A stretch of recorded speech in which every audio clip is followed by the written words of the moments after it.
प्रिय विद्यार्थियों, संस्कृत भाषा शिक्षण में आप सभी का स्वागत है। हमारा प्रत्यय प्रकरण चल रहा है जिसमें आप लोगों ने कत प्रत्यय का पिछले वीडियो में अभ्यास किया था। उसमें आप लोगों ने वाक्य बनाए थे और आज हम पुनः वाक्यों पर चर्चा करेंगे। कत प्रत्यय संस्कृत संभाषण में संस्कृत भाषा को समझने में बहुत ज़्यादा उपयोगी है, तो आज हम कत प्रत्यय का अभ्यास करेंगे। तो मैंने कुछ उदाहरण लिखे हैं, इन वाक्यों के माध्यम से हम कत प्रत्यय को और भली प्रकार से समझ सकते हैं। जैसा कि मैंने आपको बताया था कि कत प्रत्यय का कर्म और भाववाच्य में प्रयोग किया जाता है। तो कत प्रत्यय के योग में कर्ता में तृतीया होती है, कर्म में प्रथमा होती है और कर्म के अनुसार ही क्रिया चलती है। तो यहाँ पहले वाक्य में जैसे बालक है तो बालकेन ग्रामे कुटीर है, फिर दृश्य धातु कत है प्रत्यय है, तो दृश्य का कत हमें ध्यान रखना ये कुटीर है, कर्म है, एक वचन में है और पुल्लिंग है। तो दृश्य धातु का क्या होगा? पुल्लिंग में दृष्टा है, ये एक वचन है और यह एक वचन ही है, तो इसलिए हम यहाँ क्या लिखेंगे?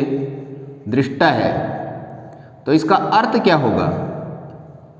इसका बालक के द्वारा गांव में कुटिया को देखा गया। तो कहने का मतलब गांव का जितना भी या किसी स्थान का वर्णन जहां करना होता है और कत प्रत्यय में हम प्रयोग करना चाहते हैं, तो वहां इसी प्रकार से वाक्य बनेंगे। ग्रामे कुटीरः दृष्टः, मया ग्रामे क्षेत्राणि दृष्टानि, मया ग्रामे मयूराः दृष्टाः, मया ग्रामे खगाः दृष्टाः, मया ग्रामे कूपः दृष्टः, मया ग्रामे विद्यालयः दृष्टः, इत्यादि इत्यादि वाक्य आप बना सकते हैं। इसी प्रकार से नगर है, तो नगर में क्या देखा गया? यहाँ अस्मत् शब्द है, तो यहाँ कत प्रत्यय पूछा जा रहा है। तो अस्मत् शब्द की कौन सी विभक्ति लगानी है? जैसे ऊपर वाले में आपने तृतीया लगाई थी, वैसे ही अस्मत् की तृतीया क्या हो जाएगी? मया। एक वचन है, यदि बहुवचन होगा तो अस्माभिः, हम सब के द्वारा। इस धातु क्या होता है? नपुंसकलिंग में एक वचन में क्या होता है? दृष्टम। जबकि यहाँ नपुंसकलिंग बहुवचन है, तो एक वचन में दृष्टम और इसके फल की तरह रूप चलते हैं, दृष्टम दृष्टे दृष्टानि। तो यहाँ क्या हो जाएगा? मया नगरे गृहाणि दृष्टानि। तो इस प्रकार से ये बहुवचन हो जाएगा। एक होता तो दृष्टम और दो होते तो दृष्टे और बहुत सारे हैं तो दृष्टानि। अब यहाँ हम सब के द्वारा देखा गया तो क्या हो जाएगा?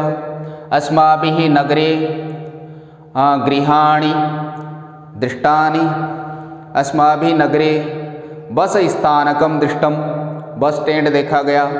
तो नगर में जो जो देखते हैं तो इस प्रकार से हम इसका वर्णन कर सकते हैं। इसके बाद में क्षेत्रीय मयूरम, मयूर नृत्यम, तो तत् शब्द है और वो भी स्त्रीलिंग में है। पुल्लिंग में होता है स तौ ते तम तौ तान तेन तव्यम तई, और स्त्रीलिंग में हो जाएगा सा ते ताहा ताम ते ताहा तया। अगर एक वचन में प्रयोग करना चाहते हैं तब क्या हो जाएगा? तया, उसके द्वारा, है ना। तया बालिकया, इसमें और भी हम जोड़ सकते हैं, तया बालिकया, उस बालिका के द्वारा। क्षेत्रे मयूर नृत्यम, अब ये एक वचन है तो वहाँ क्या हो जाएगा? दृष्टम। ये नपुंसकलिंग है इसलिए इसमें क्या हो जाएगा? दृष्टम। तो तया क्षेत्रे मयूर नृत्यम दृष्टम, तया बालिकया क्षेत्रे मयूर नृत्यम दृष्टम। तो इस प्रकार से हम बहुत सारे वाक्य बना सकते हैं। उसके बाद में कार्यक्रम में किसके द्वारा क्या क्या किया गया या क्या क्या सुना गया, तो यहाँ भक्त है, तो भक्त के द्वारा। अगर एक भक्त लेना चाहते हैं तो क्या हो जाएगा? भक्तेन। अगर बहुत सारे लेते हैं तो भी इस वाक्य में कोई फर्क नहीं पड़ेगा, क्योंकि क्रिया तो कर्म के अनुसार चलेगी। तो भक्तेन कार्यक्रमे कथा कथे कथाः बहुवचन है, तो स्त्रीलिंग में क्या होता है? श्रुत है, श्रुता। तो श्रुता एक वचन है, या कथे होता तो श्रुते हो जाता, या बहुत सारी कथाएं हैं तो श्रुताः। तो भक्तेन कार्यक्रमे कथाः श्रुताः, या बहुत सारे भक्त हैं तो भक्तैः कार्यक्रमे कथाः श्रुताः। अब विद्यार्थी भी ही बहुवचन है, तो इससे कोई फर्क नहीं पड़ता। अगर यहाँ श्लोक है होता तो भी इसका इस क्रिया पर प्रभाव नहीं पड़ता, क्योंकि यहाँ कर्म के अनुसार क्रिया चल रही है।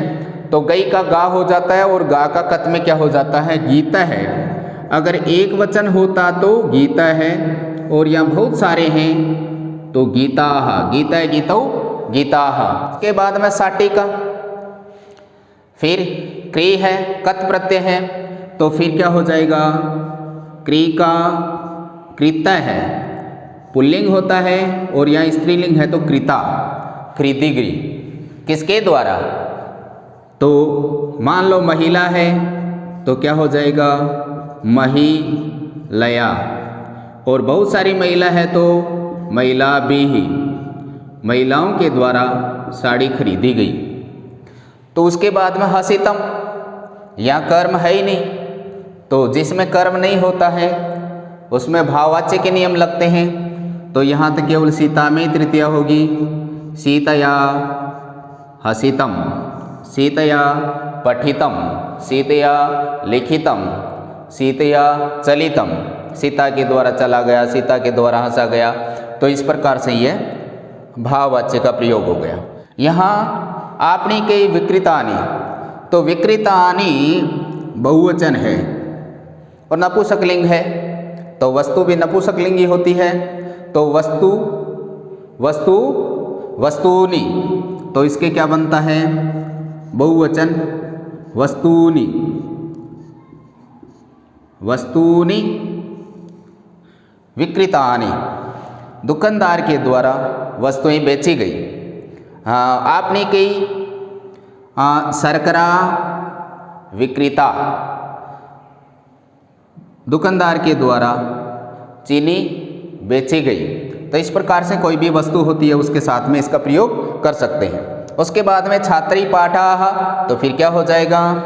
पठितः होता है, पुल्लिंग एक वचन, और ये पुल्लिंग बहुवचन है, तो पाठाः पठिताः, छात्रों के द्वारा पाठ पढ़े गए। गृहिणीभिः अवकराः, यानी कचरा क्या किया गया? क्षिप यानी फेंका गया, फेंकना होता है, तो ये किसका हो जाएगा? क्षिप्ताः। तो अवकराः क्षिप्ताः, तो ये कचरा क्या हुआ? फेंका गया। तो इस प्रकार से आप इन वाक्यों को अपनी अभ्यास पुस्तिका में लिखेंगे और इनका हिंदी अर्थ भी लिखेंगे। इनके आधार पर आप अधिकाधिक वाक्य बनाएंगे। ऐसा मैंने पिछले वीडियो में भी आपसे निवेदन किया था और इसमें भी कर रहा हूँ।